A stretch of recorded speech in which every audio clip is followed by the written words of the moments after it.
Hello everyone, welcome to week 9's discussion session.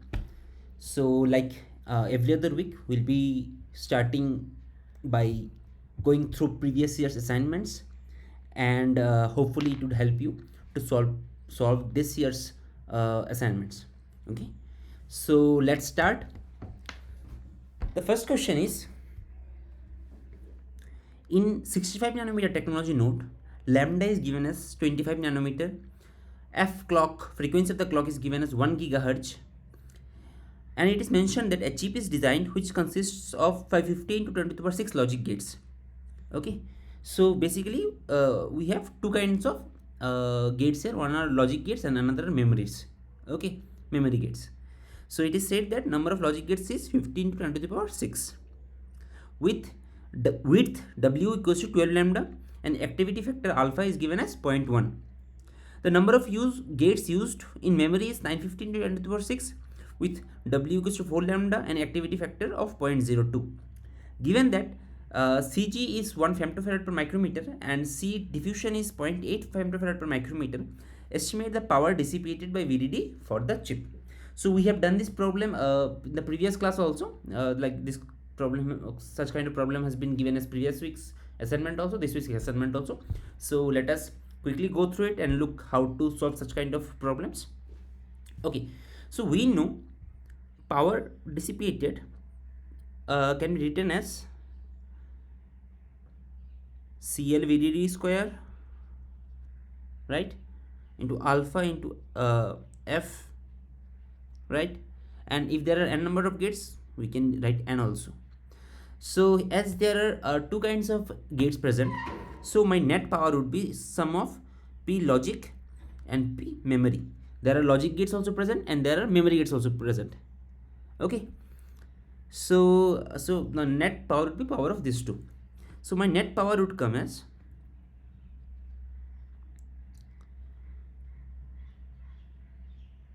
it would be something VDD square alpha L F L N L, okay, CL plus VDD square alpha M, where M represents memory and L represents the logic gates. Okay, F M N M and CM. Okay, so out of them VDD square F and these are common and alpha and C are different for the logic gates and the memory gates.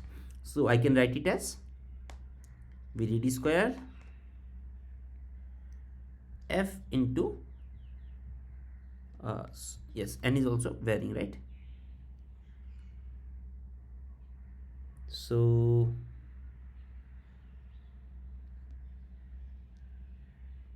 okay, we'll be doing one thing. This n term will be calculating with C only. Okay, so when I am writing CL, I am meaning that the whole capacitance due to n number of such gates. Okay, so it would be easier for us to calculate. So it would be VDD square F, okay, into alpha LCL plus alpha M CM. Fine. Now let us find this value of CL and CM. So CL is the capacitance of the logic gate. It would be nothing but number of logic gates NL, okay, into it is given that how much it is given as f clock is 1 gigahertz and width is 12 lambda, right? So 12 into lambda. How much is lambda? Let me write it as 12 lambda only for the time being, into the capacitance sum of this gate capacitance and diffusion capacitance, right? So both these capacitance would come into picture. Fine, and I'll be converting it with appropriate signs, with appropriate units. So NL is given as how much? Sorry, 15 to 10 to the power 6. So 50 into 10 to the power 6 into 12 into lambda is how much? I think lambda's value should be given, it's 25 nanometer. So 25 nano, let me convert it into meter. Okay, into CG plus C diffusion. So CG is how much? CG is 1 and seed diffusion is 0.8. Okay, 1 femtofarad, 0.8 femtofarad. So for fem2 I am including 10 to the power minus 5. Okay, and what else?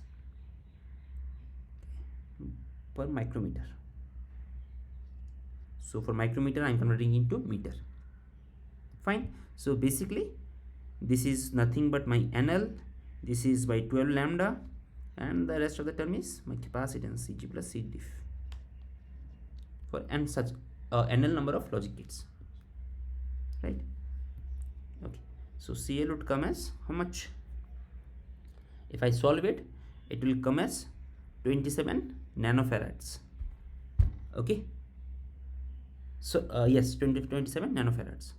Similarly, my CM, the capacitance for the memory, let it as capital M, otherwise it will be confusing. So the capacitance for the memory gates would be simply Nm into W is given as 4 lambda, so 4 lambda, similarly Cg plus C diff. Fine. So it is something around 950 to 10 to the power 6. You can see more number of memory gates are present compared to my logic gates. And one more interesting thing we will see, that the activity factor of these memory elements are less than the logic gates. Means the logic gates are used used more number of times compared to number of access times of these memory transistors or the memory elements. Okay, so Nm into 4 lambda, lambda is 25 nanometer. Let me write it simply as micrometer only, 0.025 micrometer. I can simply cut it into 1 plus 0.8 minus 15 per micrometer, right? So I can simply cut micrometer here, and if I solve it, it will come as 171 nanofarad. So you can see the capacitance of the memory device is little more compared to the logic gates. Even number of transistors is also more in memory gates, so it's kind of obvious. Now the P switching would be the energy, the power would be how much?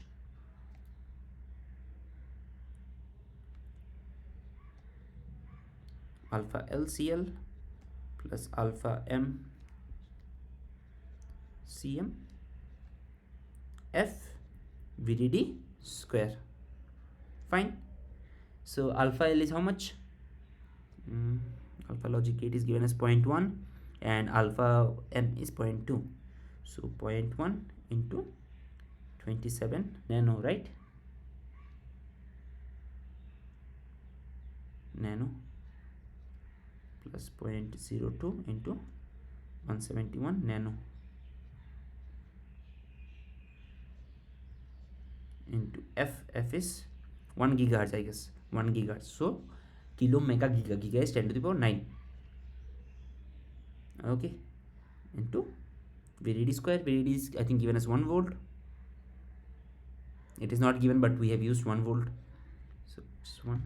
So 10 to the power 9 and 10 to the power minus 9 would cancel, so it would be simply 2.7 plus how much it is coming? It is coming as 3.42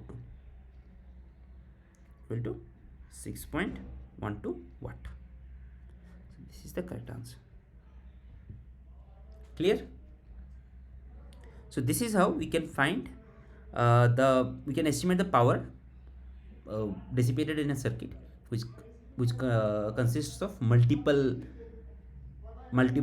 flavors, not flavors exactly, multiple kinds of gates, like logic and memory gates. We will be individually finding the capacitance of them, the power of them. We will be multiplying with the total number of transistors to find the net capacitance. Then we will be finding the individual power, and we are simply adding them, right, using this formula of alpha C F VDD square.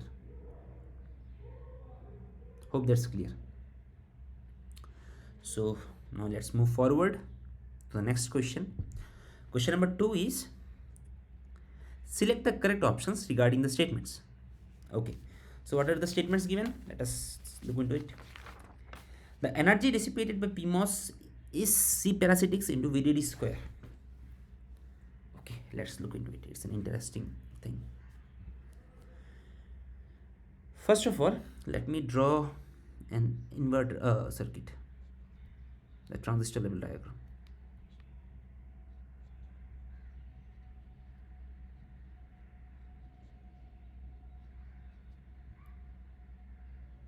Okay, so it will be my V in, it is my VDD, this is my ground, this is V out, capacitance is connected here C. So the energy stored in the capacitance, okay, so let me call it number 1 of this. So the energy stored in the capacitance would be how much? Full screen.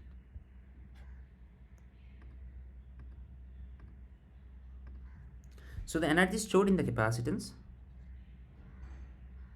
is integration,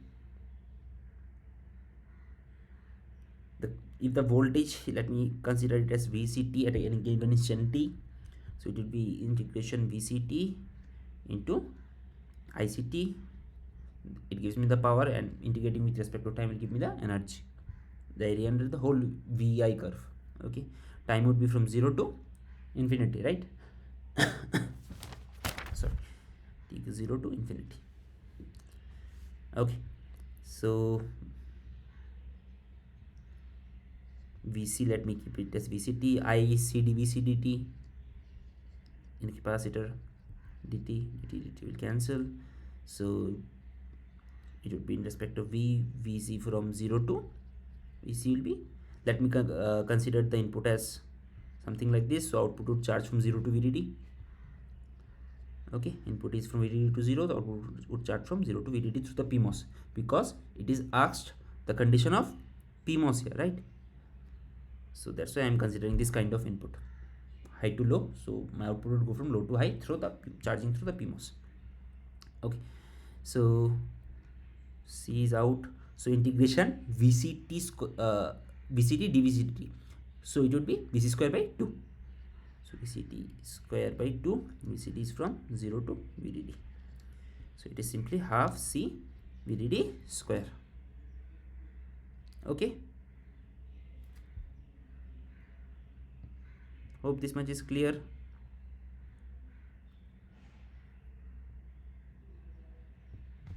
Okay, fine. Now this is the energy stored in the capacitance, E cap. Now what is the energy dissipated, the total energy that has been dissipated by the VDD rail? It will be simple,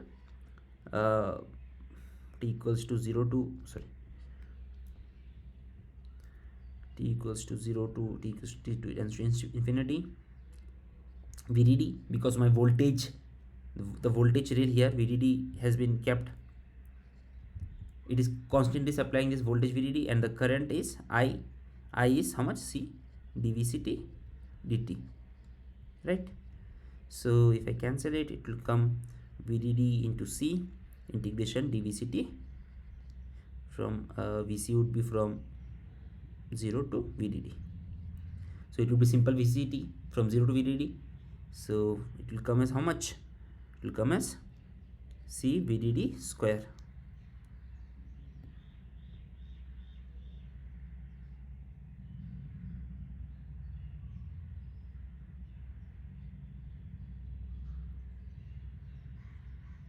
Okay, now so if the total energy consumed by the circuit is this one, C VDD square E total, and the capacitance, so this VDD is dissipating a energy of C VDD square, and the energy stored in the capacitance is only half of that, half C VDD square. So whereas the other half has gone, it has been dissipated as heat while it was charging through the PMOS. So the rest of the energy dissipated, rest of the energy has been dissipated as heat in the PMOS. So the energy, if you want to find, that has been dissipated by the PMOS would be nothing but the total energy that was dissipated minus energy stored in the capacitance. So it is simply C VDD square minus half C VDD square, which is equals to half C VDD square. Correct? So the statement given here is false, because the correct one would be half C VDD square, right? The first statement is false. Second statement is activity factor is the probability that the current node transitions from 0 to 1, because VDD supplies energy only when output charges from 0 to 1. Yes, correct. Even I think I discussed briefly in the previous discussion session as well, that all the transitions in the input would not lead to a transition in the output, and this dynamic power would be dissipated, the dynamic energy would be dissipated only when the change in the input leads to change in the output. And that's why we introduce this another factor that defines that how many times does the output changes for changing in input, and we call it activity factor. So the second statement is true. Okay, and the final is energy dissipated delivered by VDD follows the Gaussian profile. Yes, if you remember, like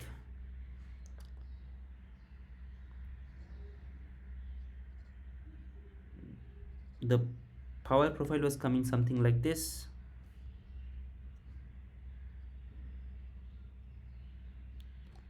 right? This is with respect to T, and if we have found the if we have found the energy stored in the capacitor ECT, the profile of something integration under this, so it was something of this sort.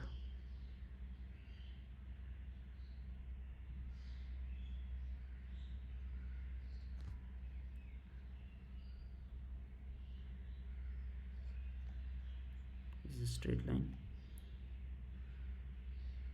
right?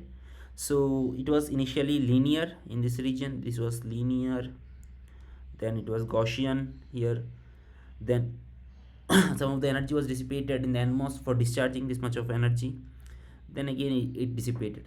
It was the energy stored in the energy stored in the capacitor, yes, and the total energy dissipated was something like this.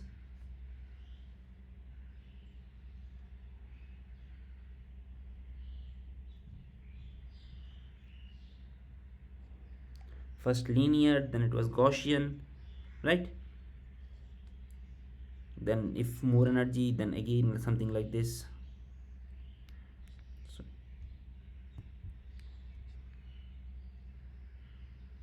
again something like this.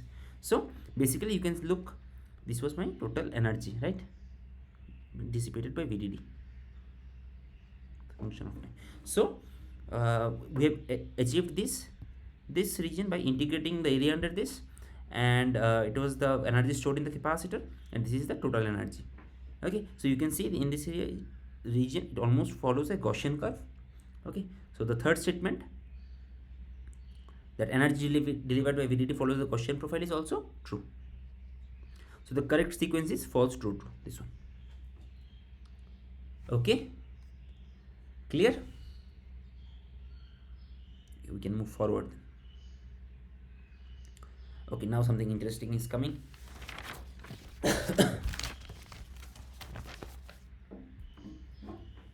Okay, so it has been asked that find the alpha Z, activity factor of the node Z, given the probabilities that node A, B, C and D are in the voltage state of 1 is 0.5, 0.5, 0.5 and 0.5 respectively. That is the probability that my ABCD nodes are in state 1, that is high state, that is VDD, is how much? PA equals to PB equals to PC equals to PD equals to 0.5. Okay.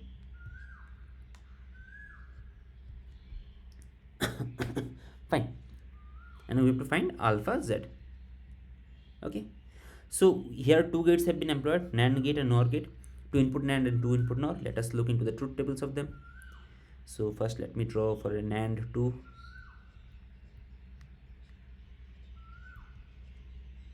Let me consider AB are the inputs and output is represented as OB.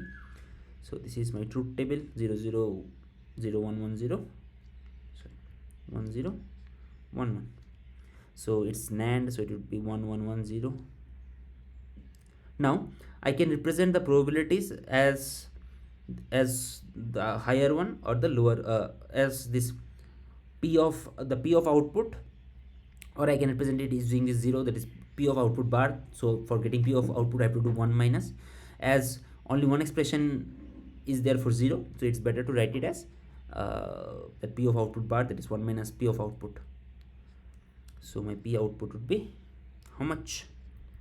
For this condition it would be 1 minus this 2, that is p of a into p of b.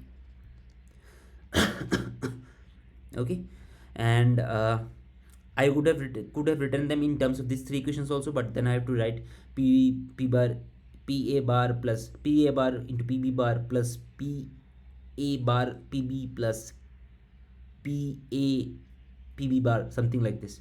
So to make it compact, it's better to write it using one condition only. So p of output is 1 minus pa into pb. Simple. Okay, and this is for NAND 2, and for NOR 2 it would be similar. Let me consider AB as the input and OP as the output.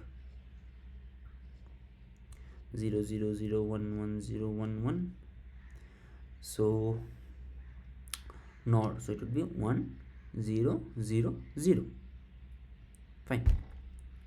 So now instead of writing it using these three equations, it is better to write using this equation, because for output to high only one condition is there. So my output probability equation would be, switching probability equation would be simpler. So it would simply p output is a bar b bar. This is for NAND gate, this is for NOR gate. Okay, fine. Okay. So clearly here my px would be the output of a p NAND gate, right, and which we have got it as 1 minus pa into pb, 1 minus pa into pb. So 1 minus pa is 0.5, pb is again 0.5, so 1 minus 0.25, that is 0.75. So this one is 0.75. Probability of output node, the node x switching to high value is 0.75. Similarly for y, it would be similar as px. It would be p of NAND 1 minus p of c into p of d. So 1 minus 0.5 into 0.5. So 1 minus 0.25 equals to 0.75. Now for the NOR gate, and I can also find the activity factors of x and y node, though it is not required, but I can, for simply for ease I am doing, it would be px bar, right? Probability of it switching, it would be 0.75 px into px bar is 1 minus 0.75, that is 0.25, and it will come as 1/4 of this. So it would come as how much? It would come as alpha x would come as 0.1875. Similarly alpha y would be py bar, which would be similar 0.1875. Okay, now pz, for alpha z we have to find the pz, which would be the output of p NOR gate with inputs px and py, right? So output of p NOR gate is how much? A bar b bar. It would be px bar py bar. So it is px is 0.75, so px bar is 1 minus 0.75.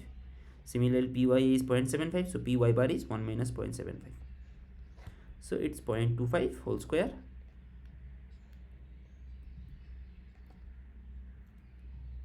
So how much? 0.0625. Now alpha z would be pz bar. Pz is the probability of z switching from 0 to 1, pz bar is the probability of z switching from node z switching from 1 to 0. So the net probability of dynamic power that would be considered while considering dynamic power dissipation, that is that there is a switching, so it would be pz into pz bar. So it would be 0.0625 minus into how much? It would be something 0.9375, something like this.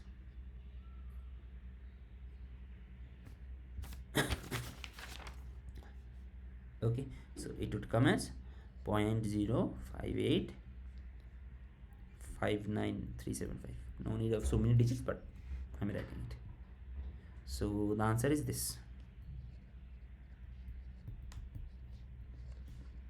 0.5859. 0.5859. Correct? Hope there is no confusion. It's clear to all.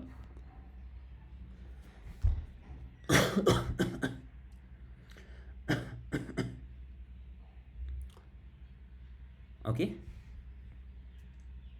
fine. If it's clear, we can move forward. Question number 4. Find alpha z given the probabilities that node A, B, C and D are in the voltage stages of 1 is 0.5, 0.5, 0.5 and 0.5 respectively. Okay.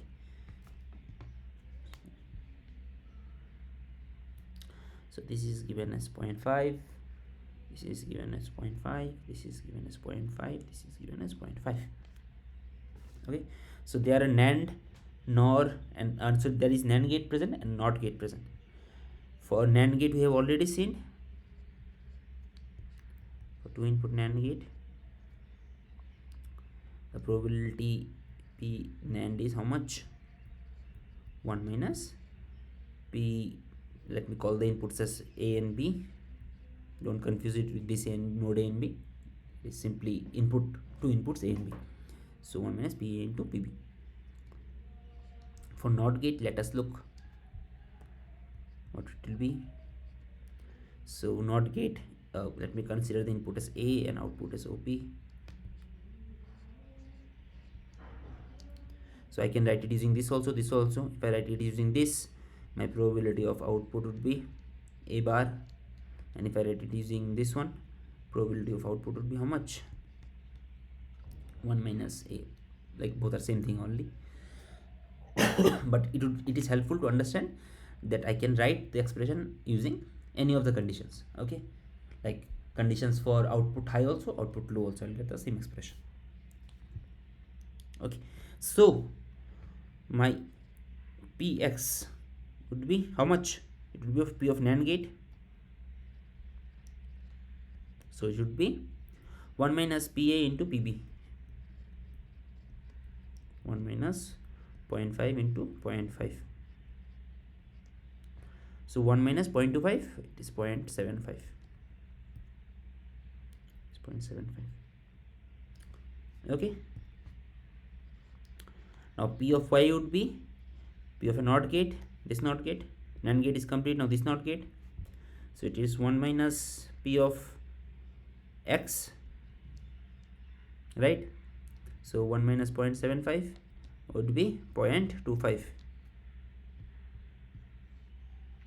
So this is 0.25. Sorry. So now P of point W, now considering this gate, this point PW would be, sorry, P of an AND gate, NAND 2,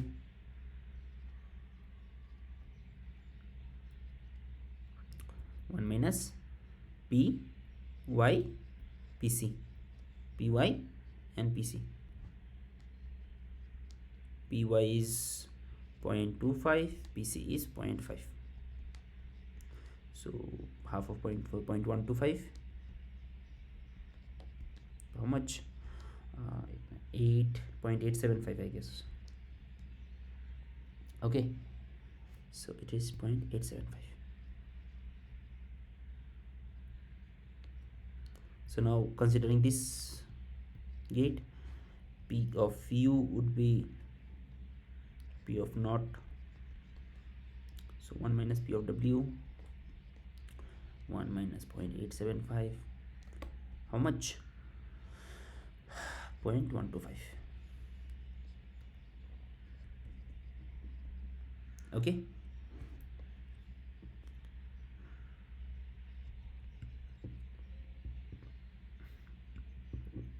Now for this gate it would be, sorry,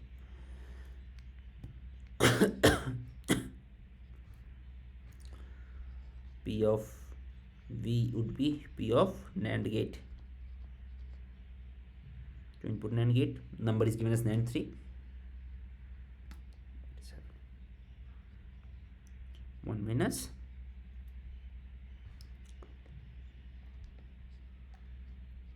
P of U into P of D, right? So P of U is 0.125 and P of D is 0.5. Okay, so PV will come as 0.9375.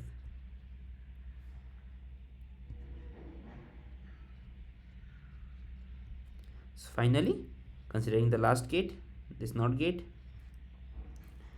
P of Z would be P of not gate, right?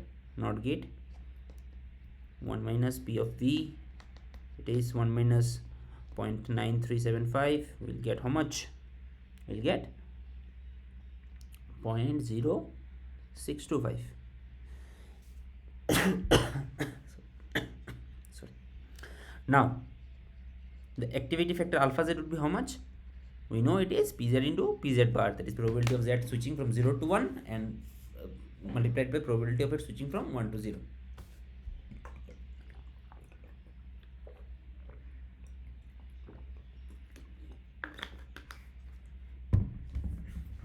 Okay, so it would be 0.0625 multiplied by 0.9375. It is coming as 0.05859. Okay, so this is the answer. Take a moment to grasp how it has been done, so that it's very simple, but I want you to look into it again and understand how it is coming.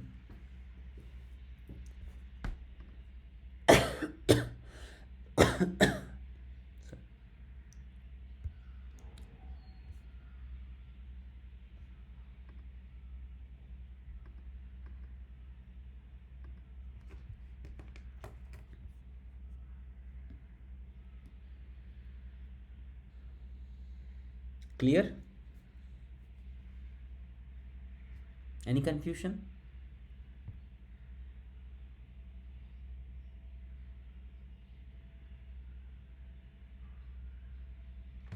Okay, if there is no confusion, we can move forward.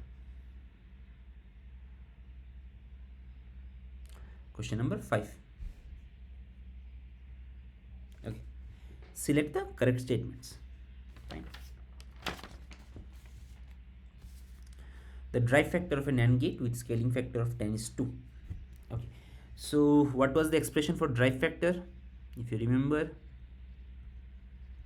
drive factor is input capacitance of gate divided by logical effort of that gate G, okay, whole divided by the input capacitance of a 2:1 unit inverter, that is 3C actually, right? Normalized term 3. Okay, so let us find the drive factor of an AND gate with scaling factor of 10. First, let me draw a simple NAND gate.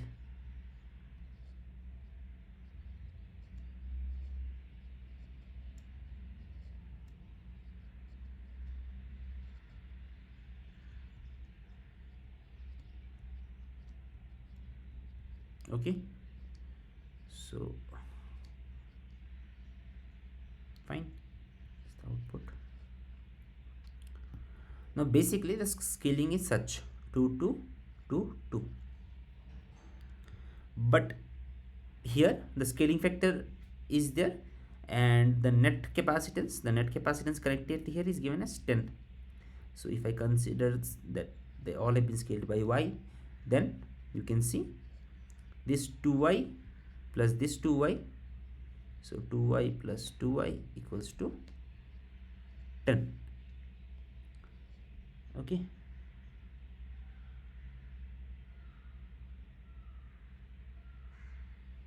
so what is the value of y?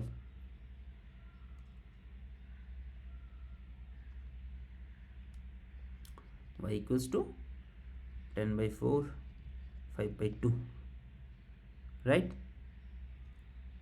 Therefore the capacitance is the scaling factor would be 2 into y, that is 5 by 2, that is 5, right? So let me directly write 5 everywhere. It is 5 5 5 and 5.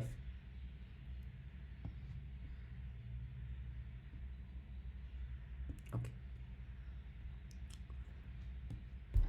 now the driving factor is also written as x. Okay, so therefore for the first case, for a NAND gate with scaling factor of 10, the value of x, NAND gate with scaling factor of 10, I am writing it as this, would be input capacitance of the gate. Input capacitance is how much? It's 10 divided by logical effort of a NAND gate. What is the logical effort? So if it was unit inverter, then the capacitance connected would be how much? 2 plus 2, 4, divided by unit inverter 3, whole divided by capacitance of the unit inverter. Okay, so it's basically 10 by 4 into 3 into 3, so it's 5 by 2. Okay, that is 2.5, and it is given as 2, therefore no, it's false. First statement given is false. Okay, understood? Similarly, we will be doing for other gates also. Second one is NOR gate with scaling factor of 10. Let me draw quickly a NOR gate here.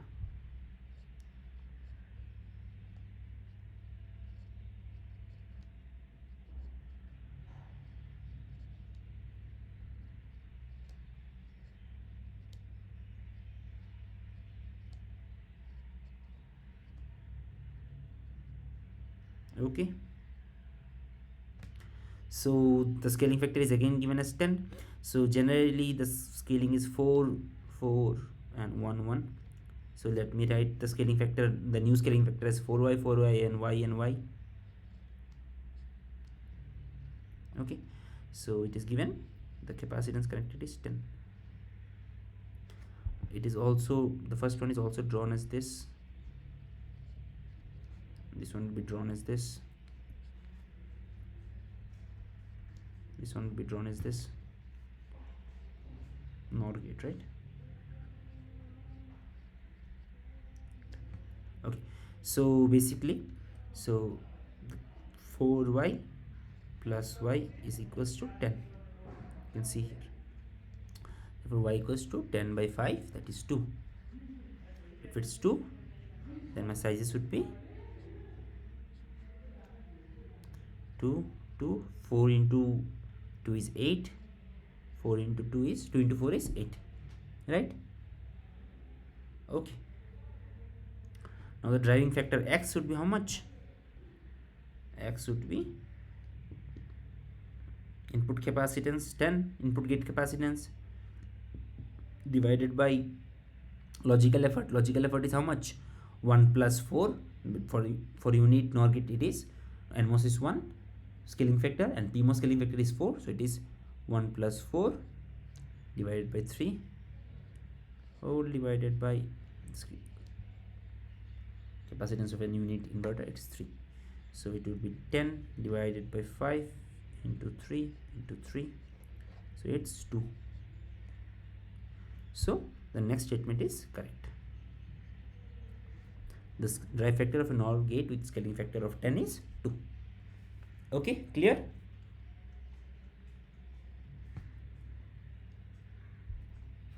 I hope it's clear. Okay, the third one is,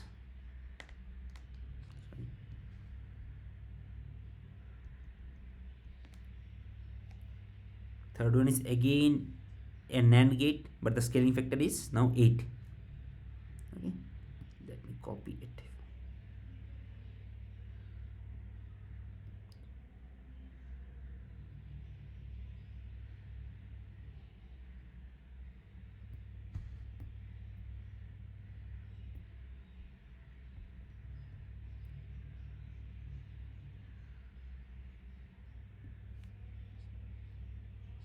Okay,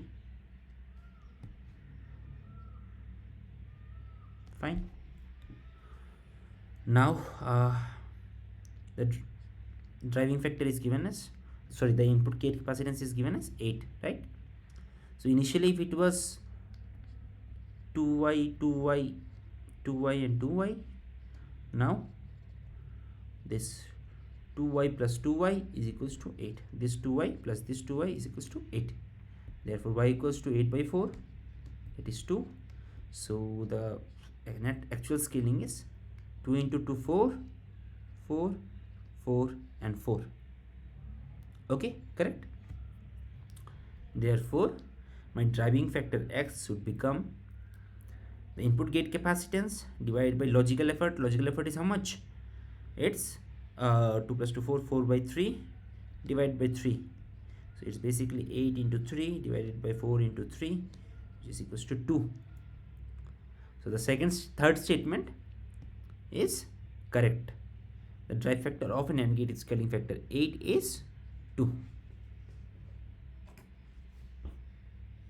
Okay, similarly for the fourth one,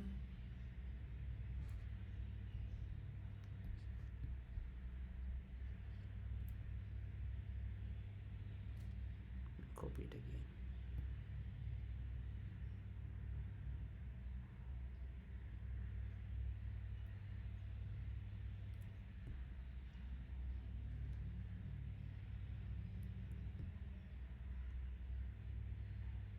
Okay, so it's given as the drive factor of a NOR gate with scaling factor of 15 is 3. Let us check.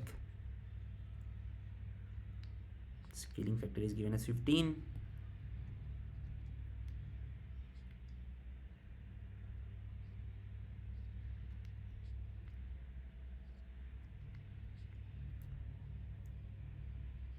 Right, so it's basically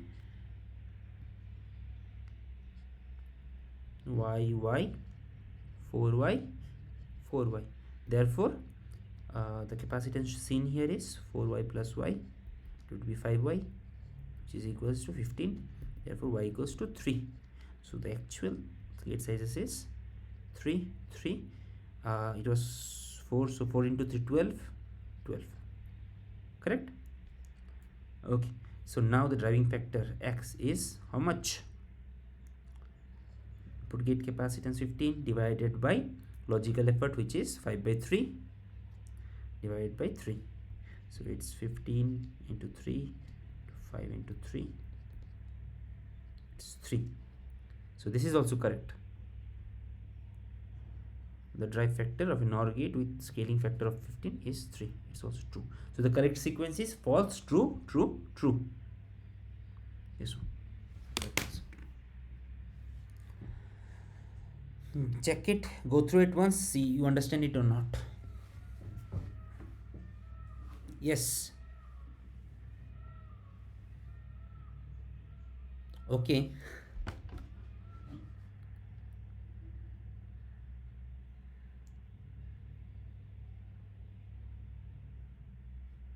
Okay, but the question remains same.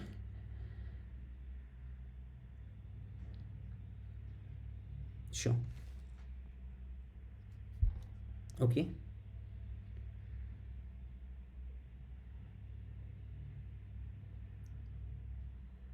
Okay.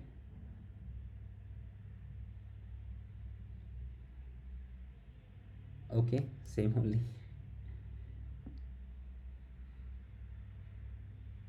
Okay,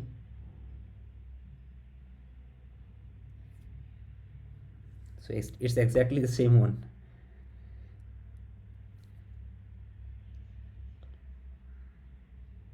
Okay, okay, okay. Only four options?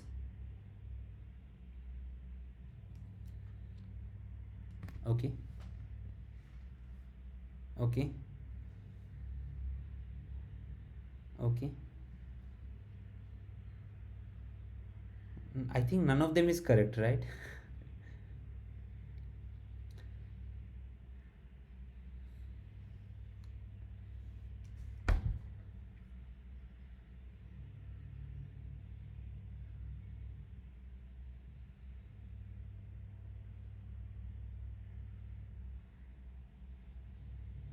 Yes. Oh, yes, true. Yes, I have seen like in some places they have not mentioned whether it is two input or three input. Again, in like even in one question here, the some of the parameters that are needed for calculation is not been provided. I have seen such kind of cases also in this assignment only.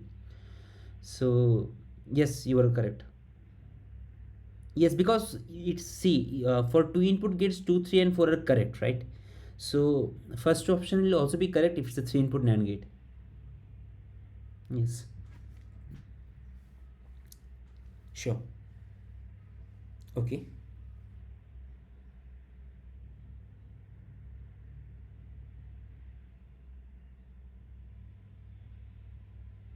okay. Just give me a minute.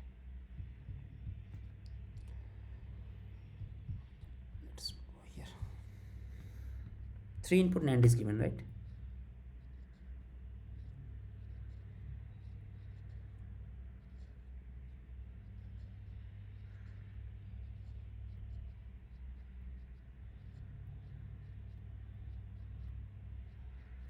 Okay. So the ratio of NMOS to PMOS is how much? Okay. No, I'll not be discussing the whole one, but I'll be just telling you the gist how to do it. Okay. Okay. This. Okay, okay, okay, okay. Okay. Okay, yes, correct. So the capacitance connected here is 30C. So you have to find the drive factor. You know the gate input gate capacitance. It's clear from the figure. Yes, don't tell it because it will be uploaded also. So input gate capacitance divided by the logical effort. You know the logical effort for a three input NAND, right? Divided by the capacitance of unit inverter, that is 3C. Normalized is 3. So we are getting the answer. So it's simple as that.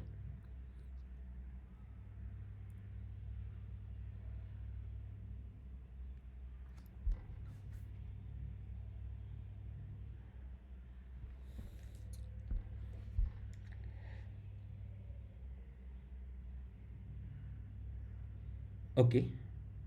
Okay. Okay, fine.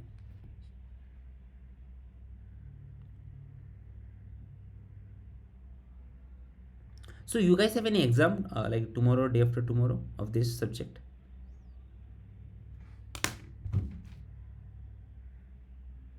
21st of April. Okay, okay. And you were asking some question in the previous class. You did not send me the mail actually. Okay, no problem. Okay,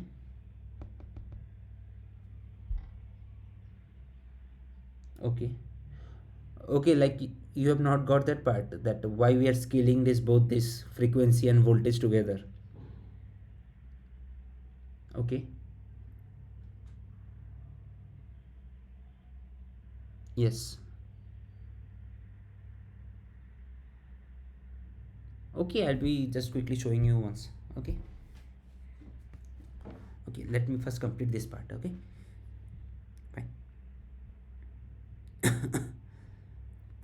Okay, select the, okay, the next question is question number 6. Select the correct statements. There is roughly a 70% reduction in power if VDD decreases by 1/3 for the same clock frequency. Okay, so here like I'll be doing this assignment, previous year's assignment problems. I hope your confusion would be clear if you do it. Okay, but still if confusion is present, just ask me. Fine. Question number 6.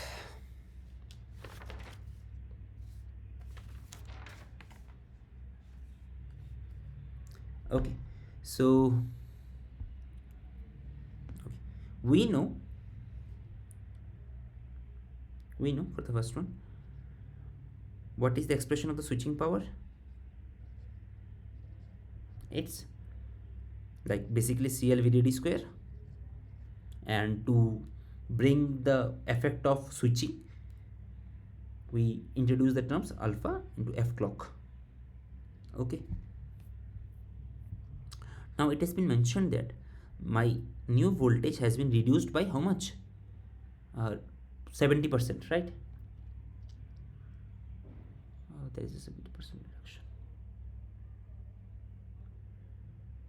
Okay, for simplicity, 70% I can take as 0.7 also, or I can take as 2/3 also. So 2/3 would be basically 67%. Okay, so let me try with 70% only, 0.7 only. So my new VDD is question number 6. Okay, sorry, it's the statement. So it has been mentioned that VDD is decreased by 1/3, right? So my VDD, new VDD, has been reduced by 1/3 of its initial value. So if initially it was 100, now it has been reduced by 1/3, that is 33.33 has been reduced. So the new VDD would be the remaining 2/3, that is 67.77. So my new VDD would be 2/3 of initial VDD. Clear? So my new switching power would be alpha F CL into new VDD square. New VDD is 2/3 VDD. Okay, so basically it's 4/9 of the initial P switching. Okay, so 4/9 is around 0.44, that is 44% of initial power that was consumed. So around 56%. 4/9 is how much? 44%. Okay, so around 56% reduction in power. So the statements saying that decreasing the VDD by 1/3 leads to a reduction of 70% power is false. Okay, now the second one is there is roughly a 70% reduction in power if VDD decreases by 1/3 for 2/3 of the original clock frequency. So my second statement is saying my VDD, new VDD has changed by, has been reduced by 1/3. So new VDD is 2/3 of initial VDD, but my frequency, new frequency has also been changed to 2/3 of the original clock frequency. Okay, so my new frequency F dash is 2/3 of initial frequency, clock frequency F. Therefore new switching power, let me write it as P switching dash, would be how much? Alpha F dash CL VDD dash square. Alpha CL F is 2/3 into F into 2/3 into VDD square. So it would be how much? It would be 8/27 P switching. 8/27 is how much? 30% around. 29.6%, 0.296. So 29.6% of initial P switching. Therefore around 30%. So therefore around 70% reduction in power consumption.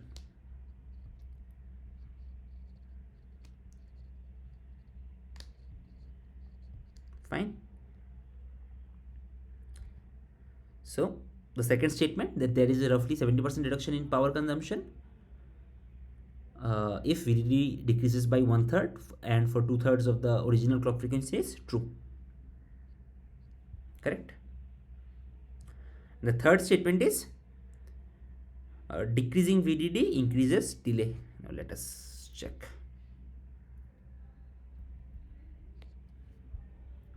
Okay, so I should take some space.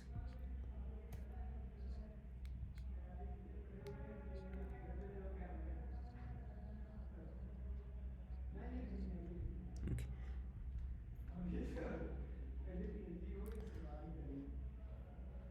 We know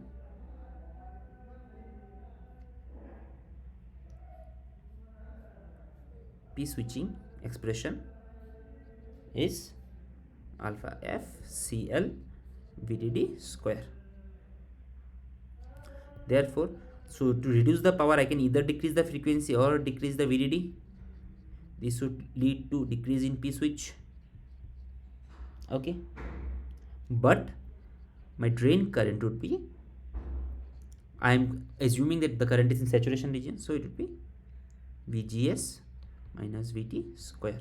VGS is basically VDD, right? And I equals to how much? CL dV by dt. And if the change is not that small, if it is not incremental, like the change is not that incremental, so I can write it as delta V by delta T also, right? And in the initial classes, I think I told you the definition of delay can be expressed simply by the amount of charge. The simple definition of delay was how much? It was Q by I, right? My God, I lost my connection. Am I audible?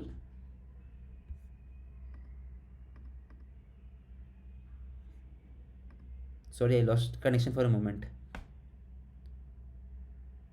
Am I audible? Okay, thank you.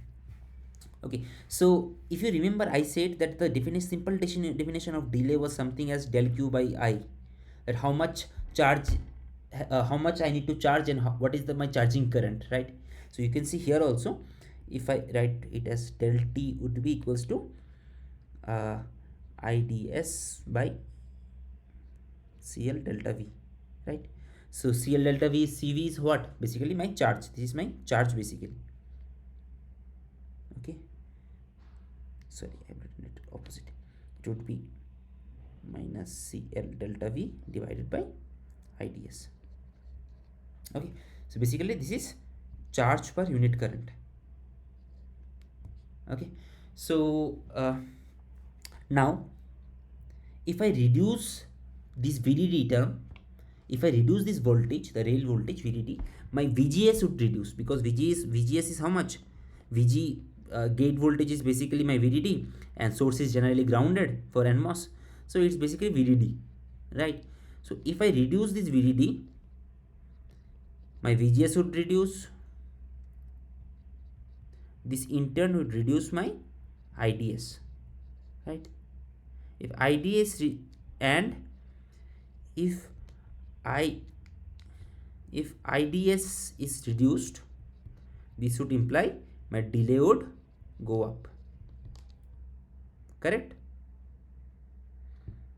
So if my VDD is reduced, my VGS would reduce, so my IDS would reduce, so my delay would go up. So the third statement, that decreasing VDD increases delay is also true. So it is false, true, true. Last option.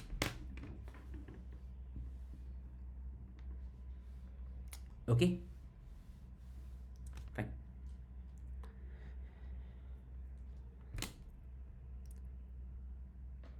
Is it clear?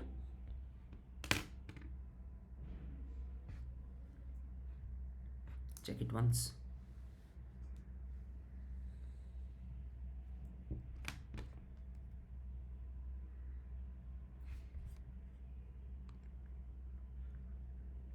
Okay, if it's clear, let us move to the next one. Okay, question number 7.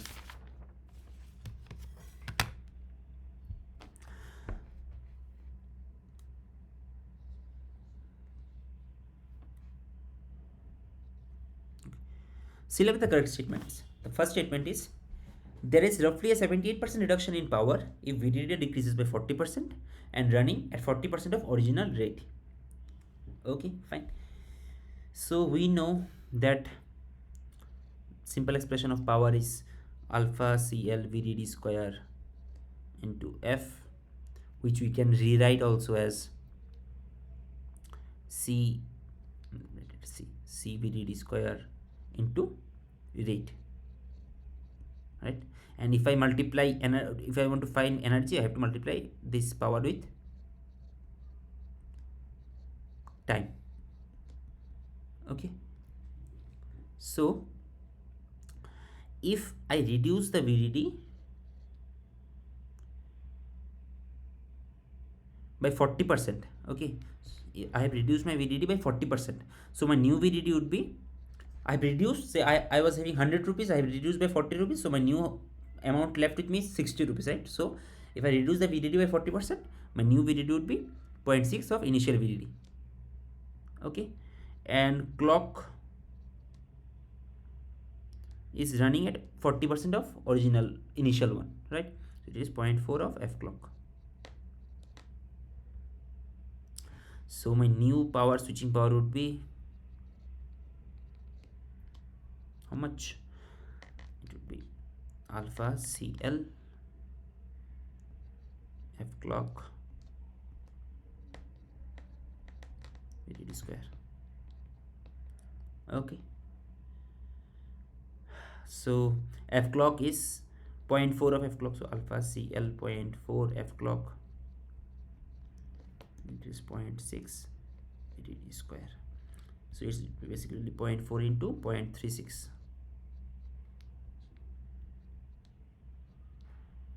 into initial P switching power. So how much it is? It would be 144, 14.4% of initial P switching.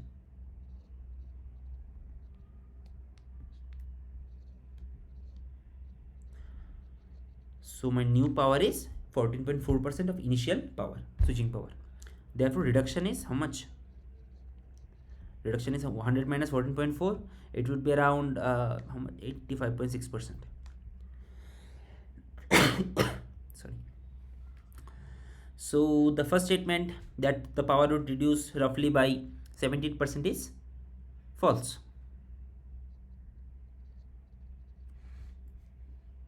Correct?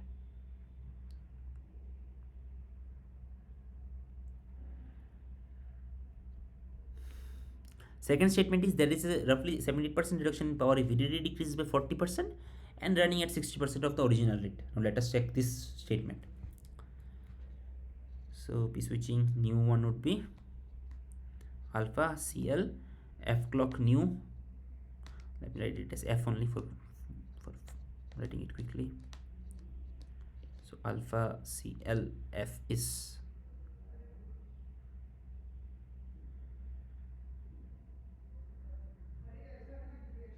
sorry I am writing the expression wrong.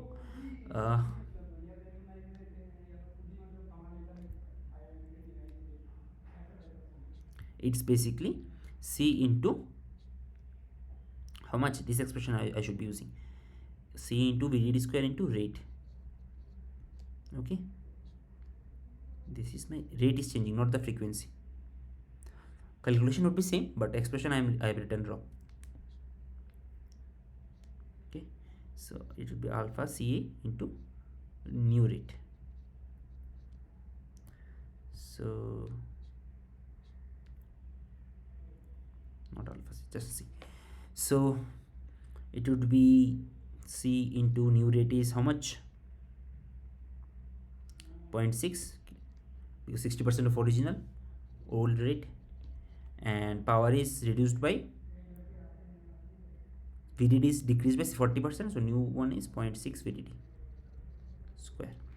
So it's basically 0.6 into 0.36, around 216 it should be, 36.6 cube, okay, into initial P switch. So it is basically 21.6% of P switch, that is initial power. Therefore reduction is how much? 100 minus 21.6 would be 78.4%. Okay, so my power has been reduced by 17.4%. So the second statement is true. Now the third statement, that energy decreases to 1/4 if VDD and rate are decreased by half. Let us check it.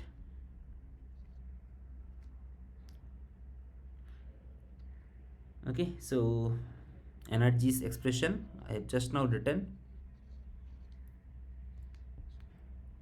Energy's expression would be C VDD square into rate into time t. So if I reduce VDD by 1/4 and rate by half, sorry, yes, so if my new VDD is initial VDD by 4 and the old new rate is half the old rate to t, yes, okay, so it would be CVDD square 8 into t, that is my initial energy. This is my new energy, by 16 into 2, 32.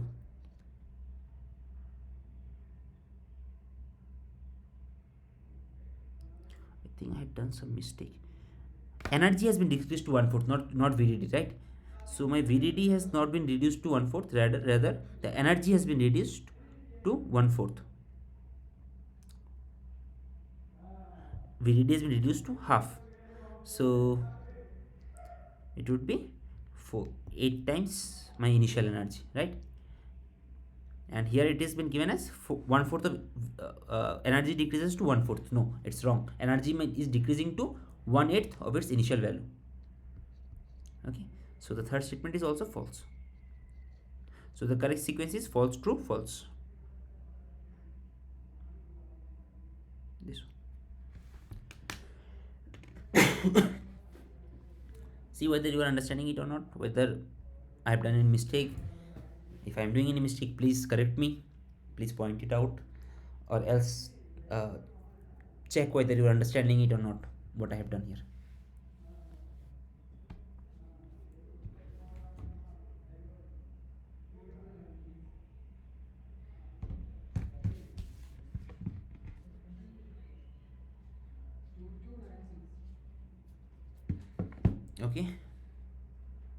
Okay, fine.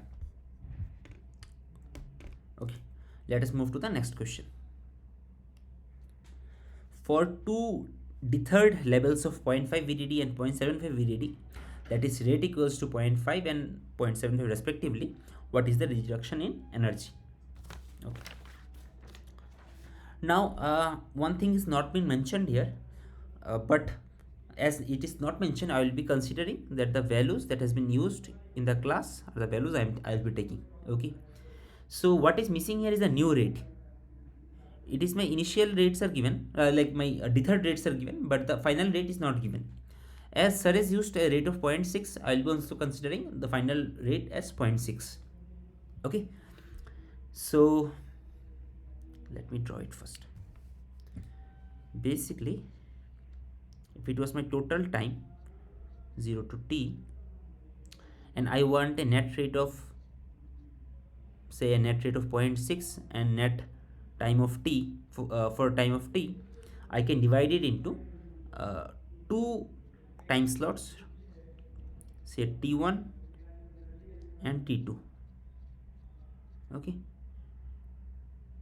with voltages, let me call it VDD1, this is VDD2, and this is the F clock would be F clock 1, this is F clock 2. So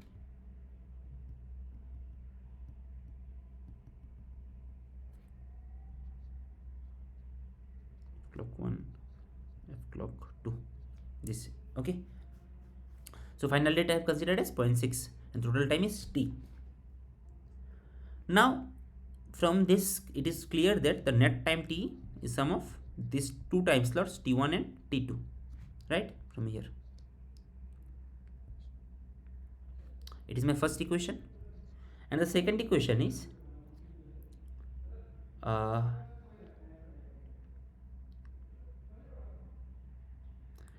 that is my actual rate into total time T would be equals to rate 1 into T1 plus rate 2 into T2. So basically, as sir has taken rate of 0.6, I'll be taking 0.6. 0.6 into T would be equals to 0.5 T1 plus 0.75 T2. Okay, it's my second equation.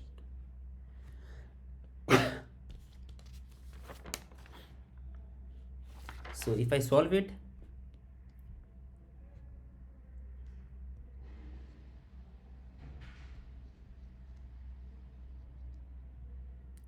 so T1, let me put T1 as T2, 1 minus, sorry, T1 T minus T2, 75 T2. So it would be 0.1 T, so 2.25 T2.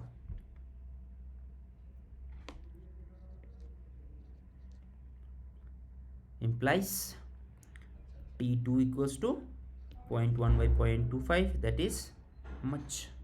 0.4, I guess, right? To T, so 0.4 T. So T1 would be 1 minus 0.4 T, T minus 0.4 T equals to 0.6 T. Fine.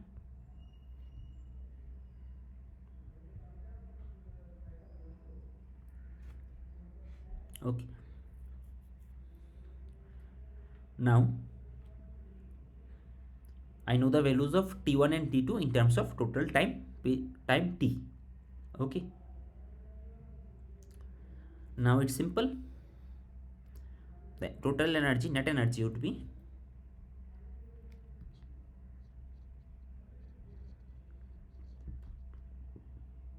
CL VDD square rate into T, like rate 1 into T1 plus CL VDD square rate 2 into T2.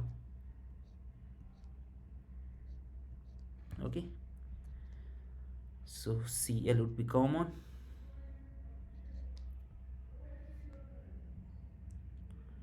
so VDD1, let me write it as here VDD2. Okay, so VDD1 is how much? 50% of initial VDD, so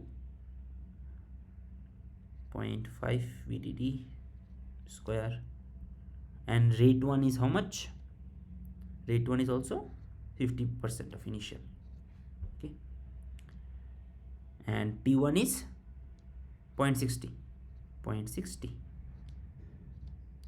plus VDD square is 0.75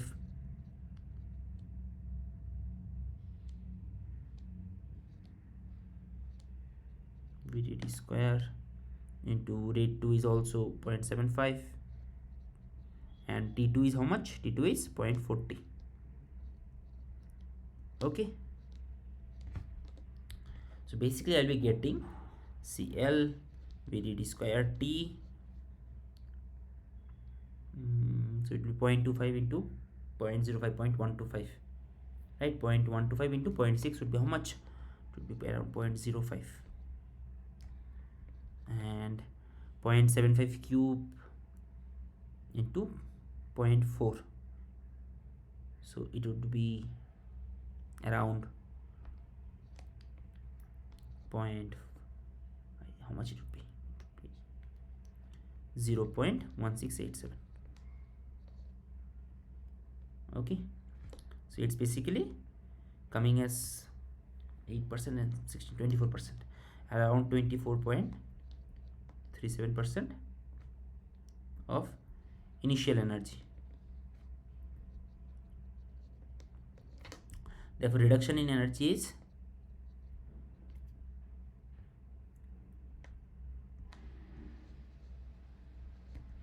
how much? This one minus this one, 100 minus 24.37 would be 75.63%. correct? So the reduction in energy is 75.62. This one is the correct answer. Clear? Okay, hope that's clear, right? Okay, so let's move to the next one.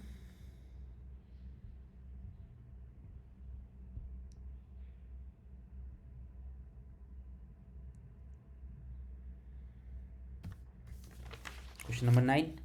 So the question states that for two d-third levels of 0.5 VDD and VDD, that is rate equals to 0.5 and 1 respectively, what is the reduction in energy?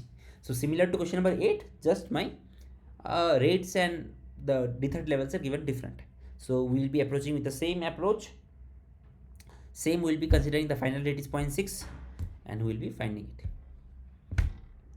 Okay, so basically it's 0.5 VDD one level, another level is how much? 1 VDD, simple VDD. So rate would also be 0.5 and 1. And let me consider the total time T as T1 plus T2. So it is my equation number 1. Equation number 2 would be 0.6 into T equals to 0.5 T1 plus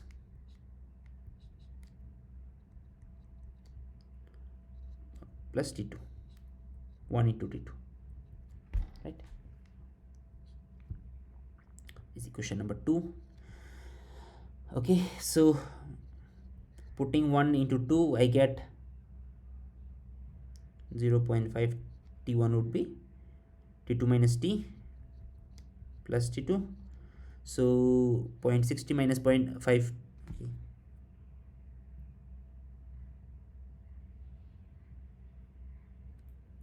it's T minus T2.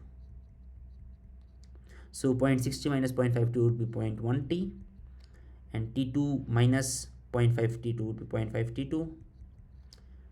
Therefore T2 equals to 0.1 by 0.5, that is 0.2 T. Therefore T1 would be 1 minus 0.2 T, sorry, T minus 0.2 T would be 0.8 T. Fine. Now I have to just find the energy, which is equals to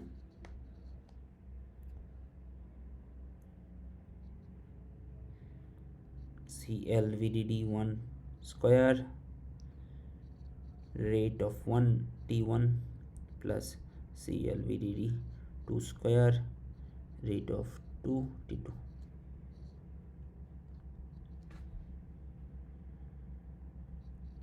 So VDD1 is reduced by how much? 50%. So 0.5 VDD square rate is also reduced by 50%. T1 is 0.80 plus CL, it is reduced by 70 full. So VDD square rate 2 is 1, it is 0.2. So it is CL VDD square T. So 0.25 into 0.5 is 0.0125. No, so 0.125 into 0.8. So it's 0.125 into 8 is 0.8 is 0.1. And plus 0.2. So 0.3 Cl VDD square. Okay, so 30% of initial energy. Therefore, reduction in energy is 70%. 100 minus 30%, 70%.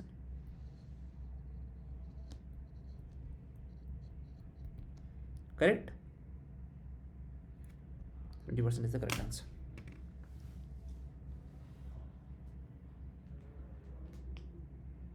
Okay.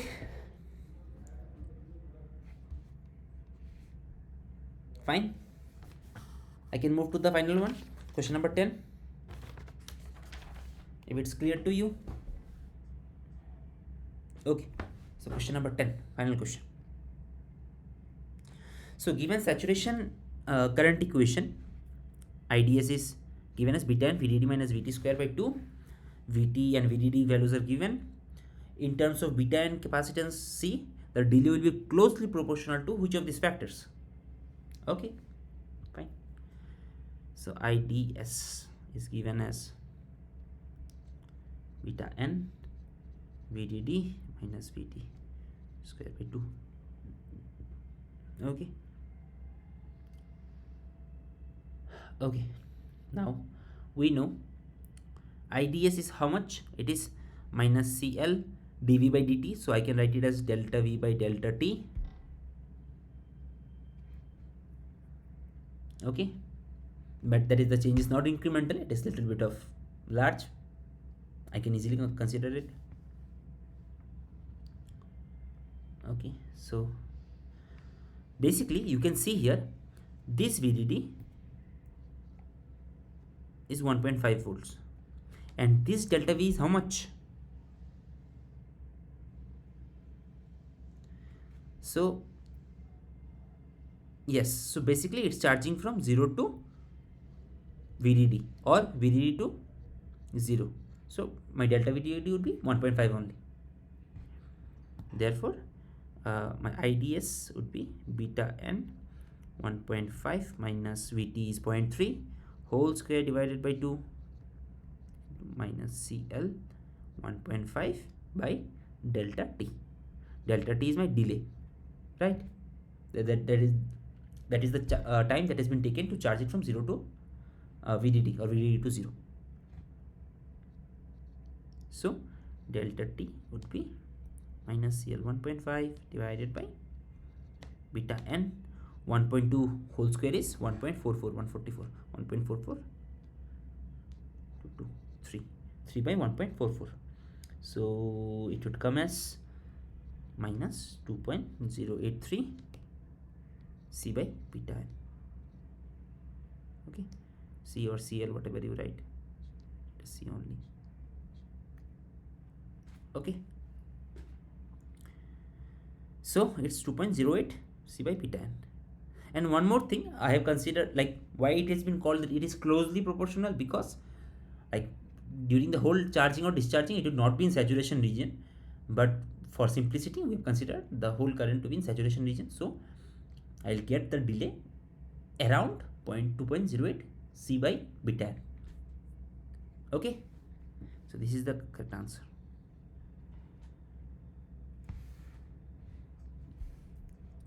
Okay, any confusion? Just go through it once.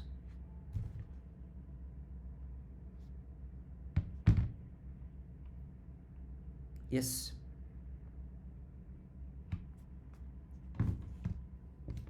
Okay. DVFS. Okay.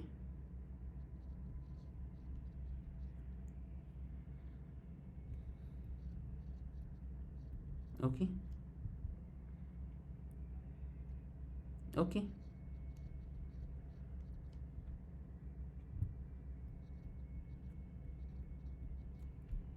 Like what you were saying?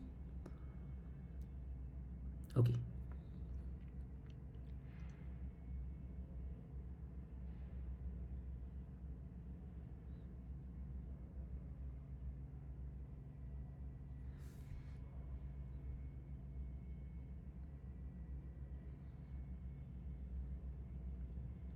Okay, so what is the confusion? It is straightforward question, right? Your two rates have been given, the the third rates have been given, and you have been given the net rate that you need to achieve. This is the net final rate you need to achieve, and these two are the, because it was not mentioned and sir has taken 0.6 in the class, so we have taken 0.6, but here it has been clearly mentioned as 0.55, so we just need to repeat it using this value, new value of rate. Okay, okay, fine. So any more confusion? Okay, and you said that initially you said that you are having some confusion. I hope that's clear now. Okay, okay, fine. So if no more confusion or no more questions is there, then we can call it a day. So we can over it.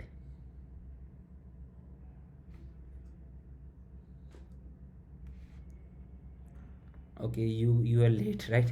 Okay, fine. So let me quickly go through it. First question, I have done it in the previous. Yes, because the question was repeated actually in two assignments, so I have just quickly gone through it. So it's basically I am be finding the capacitances, that is the total number of gates. Okay, fine, fine. And question number 2 was a true and false statement. So that there are three statements. The first statement is energy dissipated by PMOS is C parasitics into VDD square.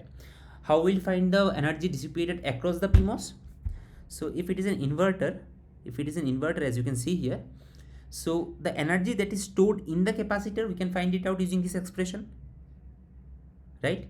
That is, if this voltage is VCT at any point, I can simply integrate VC into IC dt over whole time period 0 to infinity, and I will be finding the total energy that has been stored in the capacitor C, and it is coming as half CVDD square, correct? And the total energy that has been dissipated by this rail is how much? Same integration V into I dt over t equal to 0 to infinity, but the voltage here will not be equal to VCT, rather it would be VDD, because I am calculating the energy dissipated by the rail VDD. Okay, so it would come as CVDD square. So if my rail is dissipating an energy of say 10 watts, that is CVDD square, and my capacitor is only storing 5 watts, half of that, half CVDD square. So where is the other half, 5 watt, going? It is getting dissipated in the path through the resistance, which is in the form of PMOS. PMOS is also having some resistance, right? So some energy would be dissipated across this PMOS. So my net energy dissipated across the PMOS is the total, the total energy dissipated by rail minus the energy stored in the capacitor. So it is CVDD square minus half CVDD square. So it is half CVDD square. Okay. So the statement given was C parasitics in VDD square. It's wrong. It is half CVDD C into VDD square. It would be correct. Okay. And the second statement is simply the definition of activity factor. That activity factor is the probability that the current node transits from 0 to 1, because VDD supplies energy only when output changes from 0 to 1. That is, like, if all the changes in my input will not, say I'm having a complex circuit here, okay, or even a simple circuit I can consider, all the changes in the inputs will not result in a change in the outputs. Okay, only few changes would result in changing the few changes in the input would result in a change in the output, and the dynamic power dissipates only when there is a change in the output. So we define a new term called the activity factor, which takes into account that all the transitions in the input will not result in a change in the output. We are using something called as a activity factor, and we define it using the probability that my current that particular node to transit from 0 to 1 for a change in input. So this is the definition of activity factor, because as it is rightly mentioned here, because my energy will be dissipated by the rail VDD only when output changes from 0 to 1 or 1 to 0, vice versa. For activity factor, we are considering 0 to 1. This is the definition of activity factor. So second statement is true. And the third statement is energy delivered by VDD follows the Gaussian profile. I have shown that, even sir has shown in the class, that This is the profile for power, it is the profile for energy stored in the capacitance, and it is the profile for energy, uh, the net energy dissipated by the rail, right, by VDD. So you can see it follows a Gaussian profile. Initially it starts with a linear region, but then it follows a Gaussian profile, then it saturates. So the net characteristics of the total energy dissipated looks like a Gaussian profile. So the third statement is also true. So the correct sequence would be false, true, true. Is it clear?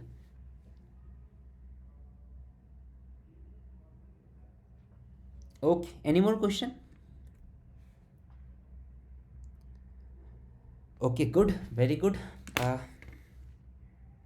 then your exams are coming, so do prepare well for them. Yes, no, yes, like it is week 9, so there will be total 12 sessions. So week 10, 11, 12, 3 weeks left, and even after that there will be an extra session where it will be doubt clearing. So I'll be basically like from all the previous, you can ask me questions, I'll be trying to address them. Okay, but it is generally of 1 hour or 2 hours, so you will not get much time of it. So but still there will be a doubt clearing session, and I think you guys will also have a doubt clearing session with the professor, right? Okay, okay. But I have heard.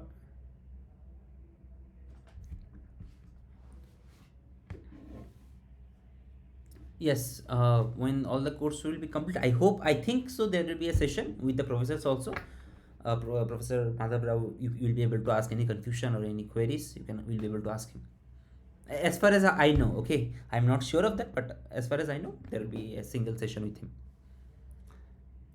Okay, okay. So best of luck.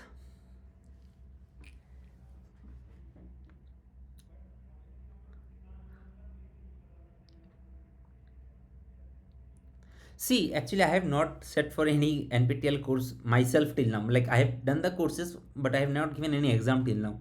So I don't know what to expect. But see, if the concepts are clear, like by way I am trying to do the assignments, and the assignments are structured in such a way that if you do the assignments, your concepts will be clear. Okay, and all you can do is go to give the exam with a clear concept. That is the only weapon or only tool that you have got. So except that you cannot, you like worrying what it will come, it will be of no use to you. All you can do is prepare well and keep your concepts clear. So don't worry that whether it will be sufficient or not. Just try to have a clear concept, and try to understand all the topics that has been taught. Maybe like you cannot expect directly that what has been taught, just changing the values it will come. Okay, because it's a PG level course, right? So critical thinkings would be involved. As per as my understanding, critical thinking, like there will be numericals where you will be needed to think critically. But with all the basics understandings, I hope, I think so all the problems will be addressable. If you think a little bit, you'll be able to address them.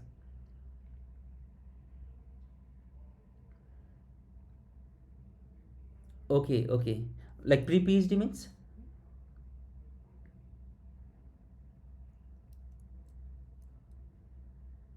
Okay,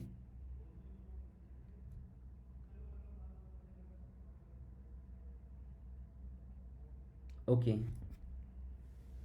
So it is, so it is your core subject, right?